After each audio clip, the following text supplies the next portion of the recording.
trois anges qui vont sonner. On parle de trois malheurs. Et ces trois malheurs sont la première, la deuxième et la troisième guerre mondiale. C'est ce que l'aigle ici a appelé malheur, malheur, malheur. C'est-à-dire, les trois malheurs sont les trois dernières trompettes. Les trois malheurs sont les trois guerres mondiales.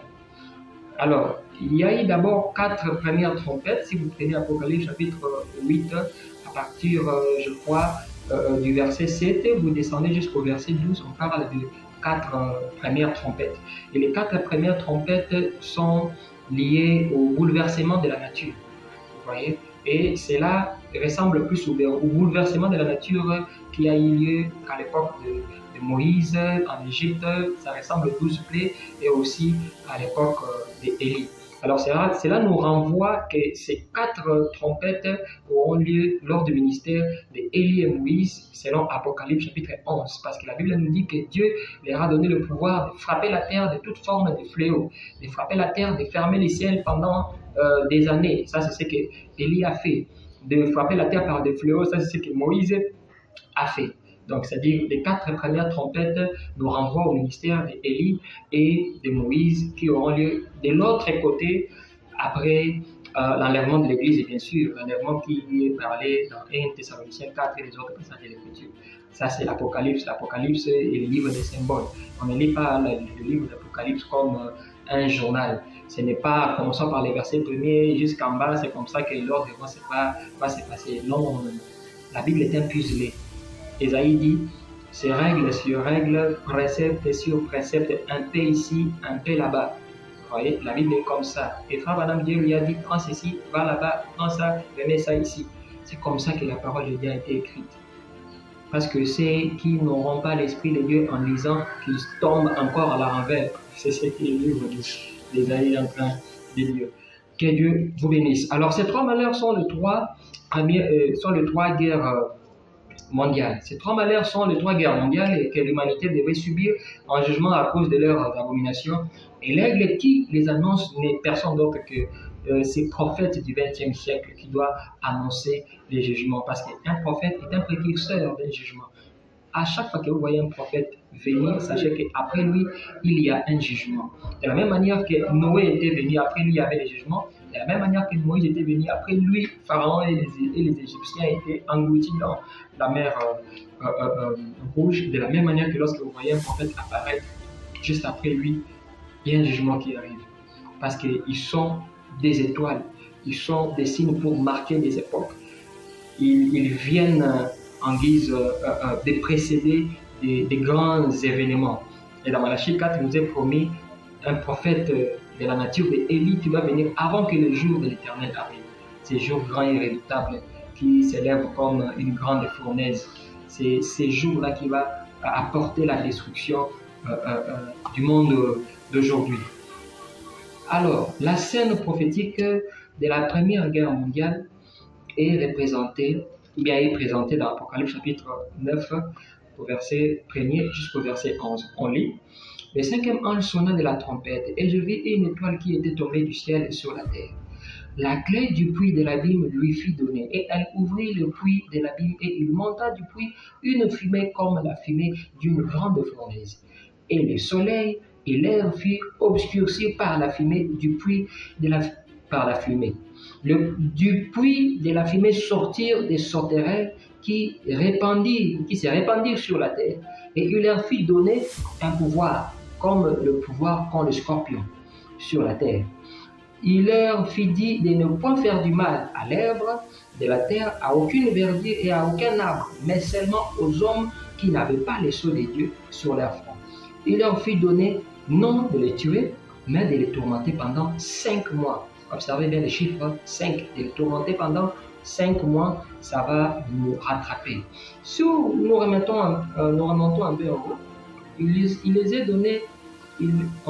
a donné de l'ordre de ne pas tuer les humains. Ah, mais pourquoi au cours de la Première Guerre mondiale, il y a eu des morts? Donc, vous voulez dire qu'ici, c'est la Première Guerre mondiale, alors qu'on nous a dit, qu'on les a dit de ne pas tuer les humains. En réalité, c'est un langage symbolique. Lorsque la Bible dit qu'on les a dit de ne pas tuer les humains, c'est-à-dire que la Première Guerre mondiale avait pour mission de ne pas éliminer toute la race humaine.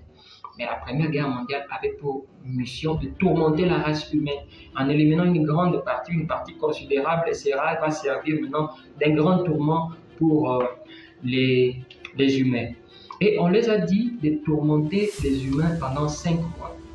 Ces 5 mois n'ont fait que représenter les 5 ans de la Première Guerre mondiale. Mais pourquoi? Comment les 5 ans? Oui, bien sûr, la Première Guerre mondiale n'a pas tellement fait 4 ans comme on dit, comme on le connaît dans l'histoire en général. Cela a duré 5 ans, parce que ça a commencé de 1914 jusqu'en 1919. Vous voyez? Pourquoi 1919? Parce que c'était en 1919 qu'il y a eu officiellement le traité de paix. Vous voyez? Donc, ce sont les 5 ans de tourments que ces sauterelles devaient faire. Et ces sauterelles sont des esprits.